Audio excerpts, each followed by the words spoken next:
Ismahuli an uqaddima nafsi kara'isul jalsah sayyijihi masari hadal ard nabda'ul ard taqdimi bi qira'atil suratil Fatihah.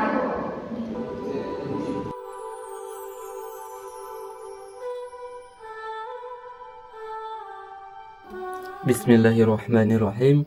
Da'u Quraisyin, gangguan suku Quraisy, lisahabati kepada sahabat Nabi. Lamma ra'at, tatkala melihat, Quraisyun suku Quraisy, anna Rasulullah sallallahu alaihi wasallam, sesungguhnya Rasulullah sallallahu alaihi wasallam, asbaha melihat, azizan dimuliakan, muhtaraman dan dihormati. Imtana'u, berhentilah mereka, an azahu, daripada mengganggu beliau.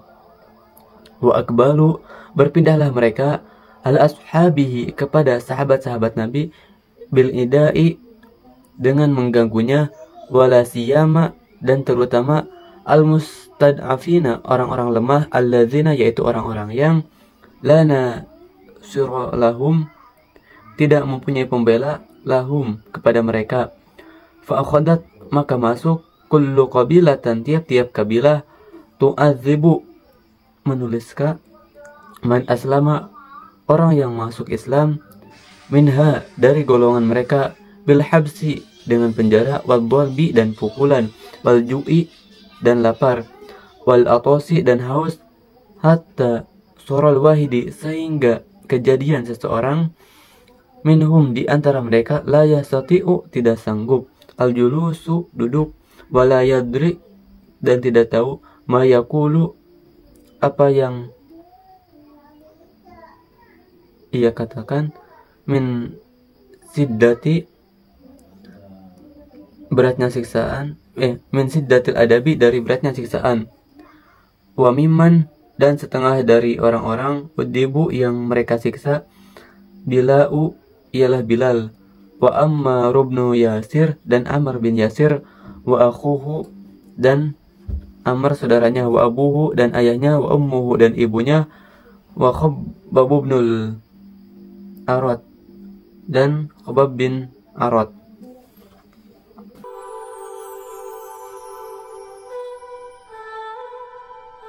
Bismillahirrahmanirrahim. Matalibu Quraisyin lin Nabi sallallahu alaihi wasallam, tuntunan kaum Quraisy kepada Rasulullah sallallahu alaihi wasallam. Lama ro'at Quraisyun, tak kala kaum Quraisy, anal ida'a, dapati bahwa lam yujdi naf'an, itu tidak memberi hasil, balza dal muslimina imanan, bahkan menambah keimanan, wayakinan, dan keyakinan orang-orang Islam. Masyau, maka pergi mereka ila Rasulullah sallallahu alaihi wasallam, kepada Rasulullah sallallahu alaihi wasallam. Wa talabu, dan mereka meminta, minhu, supaya Nabi, ayya buda al lihatahum, menyembah berhala-berhala mereka, waya budu, dan mereka juga ilahahu, akan menyembah Tuhan beliau. Fa'anzalallahu, lalu Allah turunkan kepada beliau, alaihi suratul kafiruna, surah al-kafirun. Falama ayisu, tak kala mereka berputus asa, tolabu, mereka meminta, minhu, kepada Nabi, ayus kito, supaya beliau hapuskan minal Qur'ani, dari isi Al-Quran, mayagiduhum, apa-apa yang menjadikan mereka, mindami alihatihim, mereka marah, wa ibadatihim, tentang celaan kepada berhala mereka, au yubaddilahu, dan persembahan mereka, bil bikur anin akhara, atau beliau tukar dengan Al-Quran yang lain. Fa'anzalallahu, maka Allah turunkan jawaban wahyu lahum, kepada mereka, kul ma yakunuli, katakanlah, an ubadilahu, tak ada hak bagiku, mintil koi nafsi, untuk merubahnya dari kehendak sendiri, in at-tabi'u, aku tidak turut, ilama yuha ilayya, melainkan apa-apa yang diwahyukan kepadaku.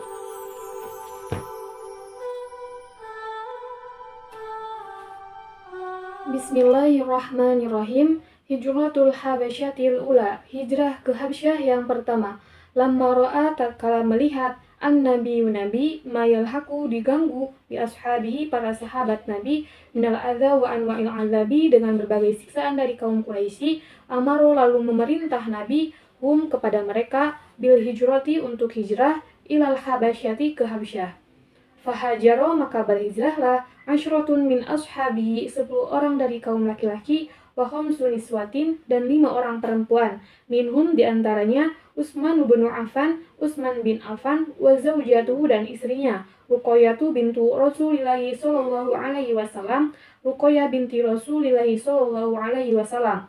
Wa qad raja'u dan mereka kembali ba'da salasatin asyurin setelah 3 bulan bisa babi alamil gurbati karena penderitaan keasingan wakilati adadihim dan sedikit jumlah dari mereka wakana zalika dan yang demikian fis sanati khomisati terdapat tahun yang kelima minal hijrati dari hijrah wahia awalu dan yang pertama hijratin hijrah fil islami di dalam Islam.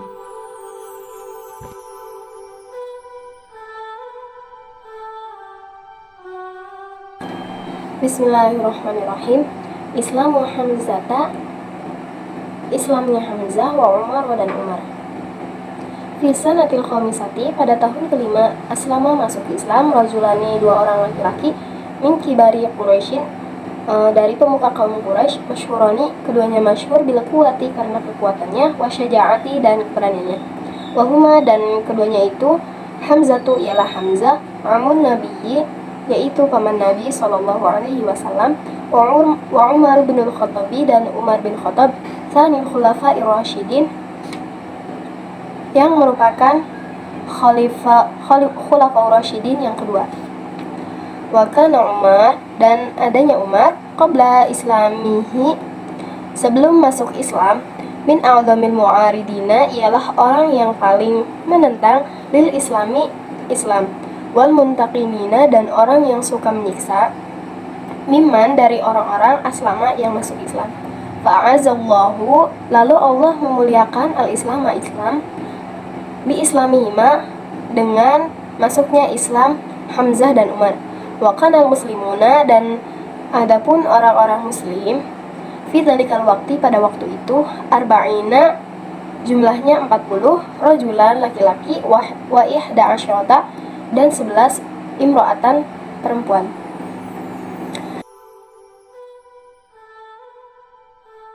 Itu Isarun Nabi Sallallahu Alaihi Wasallam, pengepungan atau pemboikotan kepada Nabi Sallallahu Alaihi Wasallam wa ahli baitihi dan keluarganya kanjeng Nabi. Lama tatkala ro'at Quraisyun tisarul islami, orang-orang Quraisy melihat Islam tersebar luas fil qabaili di dalam kabilah-kabilah. Azamu maka mereka berencana atau berniat ala qatli Nabi Sallallahu Alaihi Wasallam untuk membunuh Nabi Sallallahu Alaihi Wasallam. Fahasyarat mereka memboikot kepada Nabi wa ahla baitihi dan keluarganya Pisib'i di dalam Sib'i atau Mekah wa mana'u anhumul arzaqo dan mereka menahan makanan untuk Nabi dan keluarganya wa tapaku dan mereka berjanji ala an la yaqbalu lahum sulhan abadan untuk tidak mau menerima perjanjian untuk selama-lamanya illa ida kecuali apabila aslamun nabi lil qatli keluarganya Nabi menyerahkan Nabi untuk dibunuh wa katabu dan kesepakatan matapaku alaihi yang telah mereka setujui bisohi fatil alakuha di dalam lembaran yang mereka gantung fil Ka'bati di dalam Ka'bah wa kana dzalika dan adapun kejadian itu terjadi fi sanatisa bi'ah dalam tahun ke-7 minan nubuwati dari tahun kenabian. Simaklah penjelasannya. Bismillahirrahmanirrahim. Penjelasan dari kitab Nurul Yakin bait ke-22 ini membahas mengenai gangguan suku Quraisy terhadap sahabat Nabi Muhammad SAW. Jadi, ketika Nabi Muhammad SAW sudah mulai ditakuti dan disegani oleh banyak orang, disinilah kaum Quraisy mulai berhenti untuk mengganggu Nabi Muhammad SAW dan beralih dengan mengganggu para sahabatnya yang lemah dan juga tidak memiliki para pembela. Bahkan, dari setiap kabilah menyiksa para anggotanya yang beralih keyakinan dengan mengikuti ajaran atau keyakinan yang dibawa oleh Nabi Muhammad SAW, yakni agama Islam. Jadi, setiap kabilah akan menyiksa para anggotanya yang beralih keyakinan kepada agama Islam dengan dimasukkan kepada penjara, dipukuli, bahkan diboikot dari makanan dan juga minuman sehingga membuat mereka kelaparan dan juga kehausan. Beberapa orang yang disiksa oleh suku Quraisy ini ialah ada Bilal bin Rabah, Amr bin Yasir, saudaranya, bapaknya, ibunya, dan juga Khobab bin Arad. Itulah beberapa orang yang disiksa oleh suku Quraisy karena mengikuti ajaran yang dibawakan oleh Nabi Muhammad SAW. Jadi pada bab ini intinya ialah kaum Quraisy mulai berhenti mengganggu baginda Nabi Muhammad ketika Nabi Muhammad mulai disegani dan dihormati oleh banyak orang, akan tetapi suku Quraisy ini mengganggu, bahkan menyiksa para sahabat Nabi yang lemah dan juga tidak memiliki para pembela. Pada masa Nabi Muhammad SAW menyampaikan dakwah Islam di Mekah, beliau menghadapi penentangan yang sangat keras dari kaum Quraisy. Kaum Quraisy adalah suku yang sangat berpengaruh di Mekah saat itu. Mereka memegang teguh tradisi dan kepercayaan nenek moyang, serta sangat menjaga sistem sosial dan ekonomi yang sudah ada. Apa saja tuntunan kaum Quraisy? Kaum Quraisy menuntut berbagai hal kepada Nabi Muhammad SAW. Di antaranya yang pertama, menuntut bukti kenabian, kedua, menghentikan dakwah Nabi dan para sahabat, dan yang ketiga, mencemooh dan menghina. Mengapa kaum Quraisy bertindak seperti itu kepada para nabi dan sahabat?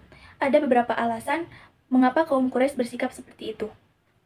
Karena kaum Quraisy takut akan kehilangan kekuasaan dan pengaruh mereka jika ajaran Islam diterima oleh masyarakat luas. Kaum Quraisy sulit menerima ajaran Islam karena bertentangan dengan kepercayaan dan tradisi yang telah mereka anut selama berabad-abad. Kaum Quraisy sulit menerima ajaran Islam karena bertentangan dengan kepercayaan dan tradisi yang mereka telah anut selama berabad-abad. Kaum Quraisy sangat bergantung pada sistem perekonomian yang ada di Mekah, yang didominasi oleh perdagangan berhala. Ajaran Islam yang menentang penyembahan berhala mengancam kepentingan ekonomi mereka.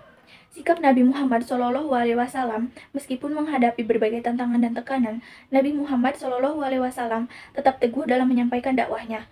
Beliau tidak pernah menyerah dan terus mengajak manusia untuk menyembah Allah Subhanahu wa Ta'ala. Tuntunan kaum Quraisy kepada Nabi Muhammad SAW merupakan bagian dari sejarah Islam yang sangat penting. Kisah ini mengajarkan kita tentang pentingnya iman, keteguhan hati, dan kesabaran dalam menghadapi tantangan. Selanjutnya yaitu Hijratul Habasyatil Ula, hijrah ke Habsah yang pertama. Pada masa awal Islam, ketika Nabi Muhammad SAW dan para sahabatnya menyebarkan ajaran Islam di Mekah, mereka menghadapi banyak sekali tantangan dan penganiayaan dari kaum Quraisy. Kaum Quraisy yang tidak menyukai ajaran Islam ini melakukan berbagai cara untuk menghentikan penyebaran Islam, mulai dari ancaman siksaan fisik hingga upaya pembunuhan. Dan mengapa Nabi Muhammad SAW memberikan perintah kepada para sahabat untuk berhijrah atau berpindah ke Habsyah? Habsyah dipilih sebagai tujuan hijrah karena beberapa alasan. Yang pertama, negeri yang aman. Yang kedua, jauh dari kejaran kaum Quraisy. Yang ketiga, penduduk Habsyah mayoritas beragama Nasrani. Dan hijrah ke Habsyah pertama kali dilakukan oleh sekelompok kecil para sahabat Nabi pada tahun ke-5 setelah Nabi Muhammad SAW menerima wahyu. Mereka dipimpin oleh Utsman bin Affan dan termasuk di dalamnya adalah Sayyidah Ruqayyah, putri dari Rasulullah SAW. Hijrah ke Habsyah adalah suatu peristiwa penting dalam Islam. Kisah ini mengajarkan kita tentang pentingnya iman, kesabaran, dan persaudaraan dalam menghadapi berbagai tantangan hidup. Nah, jadi pada bab ini yaitu menjelaskan tentang Islamnya Hamzah dan juga Umar. Jadi pada tahun ke-5 setelah Nabi diangkat menjadi Rasul, ada dua sosok laki-laki yang dimana mereka itu adalah sosok pembesar dari kaum Quraisy. Mereka itu terkenal dengan keberaniannya dan juga kekuatannya. Mereka itu yaitu yang pertama Hamzah, yang dimana Hamzah merupakan paman Nabi Muhammad SAW, dan juga Umar bin Khattab, yaitu khalifah kedua setelah Abu Bakar As-Siddiq. Nah, apa sih yang menyebabkan mereka itu masuk Islam?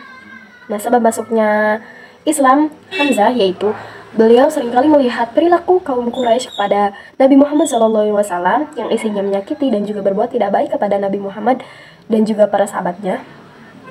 Sehingga suatu ketika ada Jariyah, yaitu dimana dia itu seorang gadis, menjelek-jelekan Nabi Muhammad SAW, menceritakan sesosok Abu Jahal yang menyakiti Nabi Muhammad. Mendengar itu, Hamzah langsung menghampirinya dan juga memarahi dan mengolok-olok si wanita tersebut. Lalu beliau mengatakan, kaifa tasubbu Muhammadan wa ana ala dinihi. Bagaimana bisa aku mengolok-olok Nabi Muhammad sedangkan aku iman kepada agama yang dibawa Nabi Muhammad SAW. Nah, maka dari itu setelah Hamzah masuk Islam, beliau mendapat gelar yaitu Asadullah, yang artinya macan Allah, karena dengan keberanian beliau terhadap Islam, lalu beliau mendapat julukan sebagai Asadullah. Nah, pemboikotan terhadap Nabi Muhammad dan keluarganya. Dulu ketika Nabi Muhammad baru mulai menyebarkan ajaran Islam, banyak orang di kota Makkah yang tidak percaya dan marah. Mereka adalah orang-orang kaya dan berpengaruh yang takut kehilangan kekuasaan dan kedudukan mereka. Dari arti pemboikotan itu seperti dijauhi dan dikucilkan dari pergaulan. Orang-orang yang diboikot tidak boleh diajak bicara, berdagang, bahkan menikah dengan orang-orang yang melakukan pemboikotan. Dan mengapa Nabi Muhammad dan keluarganya diboikot? Ya, kaum Quraisy, suku yang paling kuat di Makkah, sangat marah kepada Nabi Muhammad. Mereka takut ajaran Islam akan membuat pengaruh mereka melemah. Maka dari itu, mereka memutuskan untuk memboikot Nabi Muhammad dan keluarganya, yaitu Bani Hashim dan Bani Muthalib. Pemboikotan ini dilakukan di sebuah lembah yang sempit di sekitar Makkah. Nabi Muhammad dan pengikutnya terpaksa tinggal di tempat yang sangat terbatas dan sulit untuk mendapatkan makanan dan air karena diboikot. Dan pemboikotan ini berlangsung selama 3 tahun. Selama waktu itu juga Nabi Muhammad dan pengikutnya mengalami kesulitan yang sangat besar. Mereka kelaparan dan kehausan dan hidup dalam kesendirian. Wassalamualaikum warahmatullahi wabarakatuh.